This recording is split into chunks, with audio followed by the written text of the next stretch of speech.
to Community Crime Solvers Live! Yay! So, again, you are against Sherman Holmes, and this is called A Maze of Suspects. Sherman Holmes was out for a drive on a lonely country road. He saw the police car and the sign for a labyrinth maze at almost the same moment. A labyrinth puzzle, plus a crime, he chuckled, stepping on the brakes. How lovely. He switched on his turn signal and pulled off the road into the parking lot. I feel like I should hold this up so you can see the pictures, but never mind. Oh, there's pictures too? There's pictures. The roadside attraction, Queen Victoria's Maze, consisted of a ticket booth, a small shabby office, and the maze itself, a 7-foot-high square of ill-kept hedges. Curious motorists were lured into paying $3 apiece to get lost in the confusing pathways inside the hedges. Sherman bypassed the empty ticket booth and wandered up a gravel path and into the maze itself. 2 right turns brought him to a dead end. A dead end complete with a corpse. Ooh. So it's a literal dead end. But Pun intended. a highway patrolman was standing there over the corpse of a casually dressed man, a knife stuck between his ribs. 3 men and a woman faced the officer. My husband Kyle and I came into the maze and split up just for fun, the woman said between sobs. After several minutes of wandering, I wound up outside at another entrance. I was going to try again. I called Kyle to see how he was doing, and then I heard it. Some scuffling, like a fight. Then Kyle screamed. I heard the scream too, said the tallest man. I was on a bench at the center of the maze. I didn't hear any scuffling, probably because the fountain there drowned it out. I'm Bill McGuire. I hurried out of the maze and I found Mrs. Turner. The 2 of us went back in and discovered the body together. I'm the owner, said a short, disheveled man. Paul Moran. These people were the only 3 customers in here. After taking the Turner's money at the ticket booth, I went into the office. Abe, my electrician, was rewiring the system. I switched off the main fuse box for him. Then I walked around picking up trash. Abe was still working when I heard a man scream. Abe, the electrician, was the last to speak. What Paul said is true.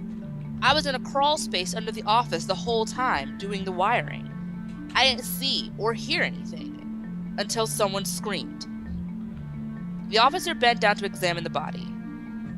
No wallet. Maybe it was a botched robbery, but we'll wait for the experts. I'm an expert, came a voice from behind. They turned around to find a short, owlish man with a briar pipe between his teeth. Sherman Holmes at your service. The solution is elementary, if you'd care to listen. Who killed Kyle Turner, and how did Sherman deduce the truth?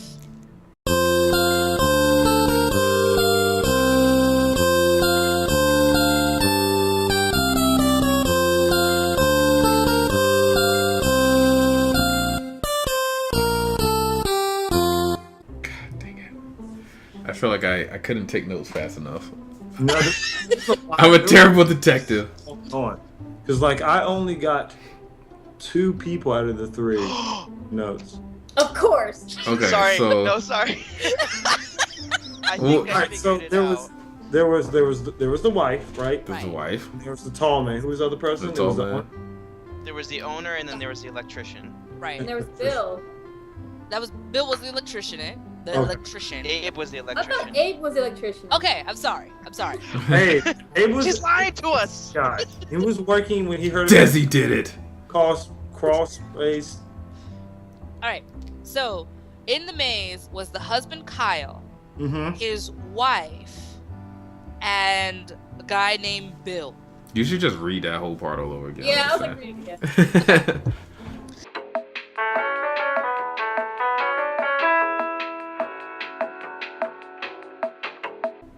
Here's my theory. I got it. I think I know. I have a theory myself.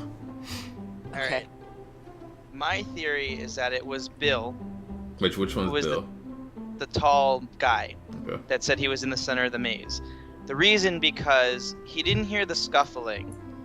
If she was outside the maze and she could hear it and he was at the direct center, no matter where she was on the outside of the maze, because she said she was on the other side, if she heard it, he would have heard it. The other thing too is if Paul, who's the owner, turned off the electricity, the fountain wouldn't be working. Exactly. So he's lying because he said he couldn't hear the scuffling because of the fountain. The third thing is he found the wife and led her to the body. How would he know where the body was? Yep. So I Okay. think it's the tallest guy. I'm with you on that. I think we're gonna pull a scream here, and I think it was the tall guy and the wife together. because yeah, mostly for everything you just said, and it's like it seems like he was able to get to the outside of the maze pretty quickly, but like I don't know, if it's a maze, it seems like you wouldn't know where to go. But anyway, for pretty much everything you just said, and yeah, though their stories don't really match up. I think they was in it together. She was having an affair. Can't handle the truth. The wife and the tall dude was working together. There you go. That's my theory. The same.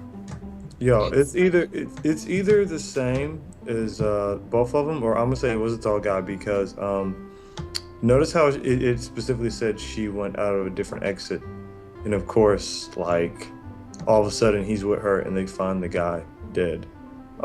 So I think one of those two people know, and if the owner turned the power off and he's working the wires so he didn't hear anything.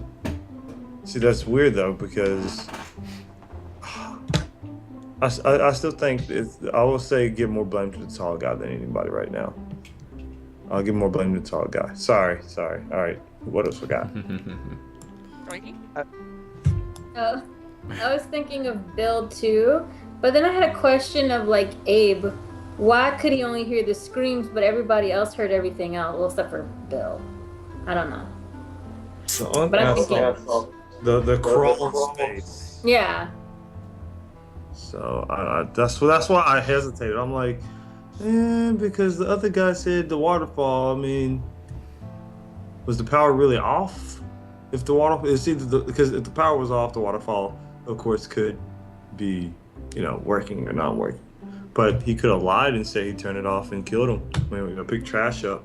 The thing that's throwing me off is the knife too, because you've got to think, why are they telling us the difference in heights? When you stab somebody, if the guy is taller, he's going to be hitting whoever he's stabbing on their body where his hand would be. Mm-hmm. Like if it's between the ribs, you've got to figure that whoever stabbed him, their hand is right where his like waistline would be in order to stab him that way, or like coming from the side. So I don't know, it didn't give us how tall Mark was, who's the guy that died. So Who's I don't Mark? Mark. No, Kyle is the guy who died. know. Or Kyle, whatever the heck his name was. Mark. Random Mark. I'm making random people up. Mark was the killer, obviously. Mark was the taxi driver. Yeah. Oh, Getaway well, okay. Well, who do you think, Desi? Desi, who do you think? Oh God. So, see, now I've heard all your ideas. I'm like, oh, am I wrong? Because the first thing I thought was, again, the water fountain was like, I didn't hear it because it was going. I'm like, but the power's off. How the water fountain even on? But maybe when it happened, Paul didn't turn it off yet, True. right? True. But then Apollo brought the whole thing up. We were told the heights, and then we were told that he was stabbed in the ribs. I was like, oh. So I mean, the taller guy, of course, But he may not have been standing up when he stabbed him because they were fighting, they were wrestling. So maybe he got to the ground and was like, so it may not matter. Well, yeah, and they also did it, like Apollo said, they didn't say how tall he was, so I don't know if that even... right. Because if he was like 7 feet tall, then... So then Well, I'm then like, he could see over. He could see over the hedge and see where the wife was too. Then I wonder, like, the wife is the only one who heard this scuffling. So I'm like, is she making that up? Telling you. Because everyone else is like, oh, well, I didn't hear anything until the guy screamed. And she's the only one who said, oh, they were scuffling. Never trust a big butt and a smile. Don't trust, just touch it. I don't know. Oh, yeah. I don't know. All right, I want to say the wife. I'm going to say the wife. Wife? No, Okay. I'm gonna ask is I'm gonna change my answer. Everyone's going Bill. I'm gonna go Abe just because. yeah, who done it? Who done it? Who done it? Who done it? The audience of 5 squirmed in the narrow corner of the hedge until they were all facing the strange little man with the funny accent. 2 of your stories agree at one point. The electricity was turned off from shortly after when Mr. and Mrs. Turner's arrival until after the murder. The highway patrolman laughed. It doesn't take a Sherlock Holmes to figure that out. Sherman Holmes, the little man corrected. And as I said, the solution is elementary. Since the fountain is in the center of the maze, works by electricity, it could have been running at the time of the murder, as Mr. McGuire testified. Of course, Mr. McGuire didn't know the fountain was off because he was somewhere else, robbing and killing Kyle Turner. Ew. Ah! I still think the wife was in on it. She Hey, let he's that right man here. die. Yes.